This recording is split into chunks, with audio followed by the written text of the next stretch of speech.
வரைக்கும் எல்லாரும் ஏன் மாஸ்டர் மைண்ட்னு சொல்றாங்கன்னு தெரியுமா? ஏன்னா நம்ம தலையமண்ண பல சம்பவங்களை பிடிங்க. அதுல ஒரு சாம்பிளான சம்பவத்தை மட்டும் இன்னைக்கு நான் உங்ககிட்ட சொல்றேன். சரியா 2007ல இந்தியாவுக்கும் பாகிஸ்தானுக்கும் ஒரு ஓடிஐ மேட்ச் நடக்கும். அப்படிப்பட்ட அந்த மேட்ச்ல பாகிஸ்தான் ஃபர்ஸ்ட் பேட்டிங் ஆடி வெறும் 104 ரன்ஸுக்கே 3 விக்கெட்ஸ் இழந்திருப்பாங்க. இதுக்கப்புறம் விக்கெட்டே விடக்கூடாதுன்னு சொல்லிட்டு பாகிஸ்தான் டீம்ல முகமது யூசப் அண்ட் அஃப்ரிடி நல்ல பார்ட்னர்ஷிப்போட பொறுமையா சிங்கிள் தட்டி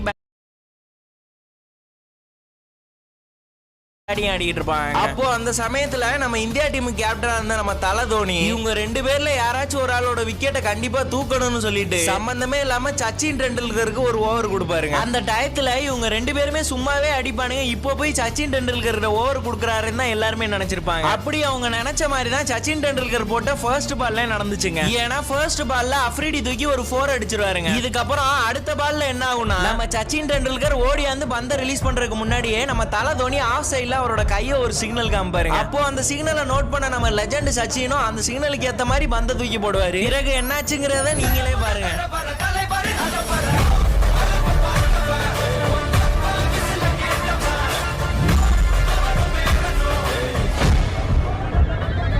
நம்ம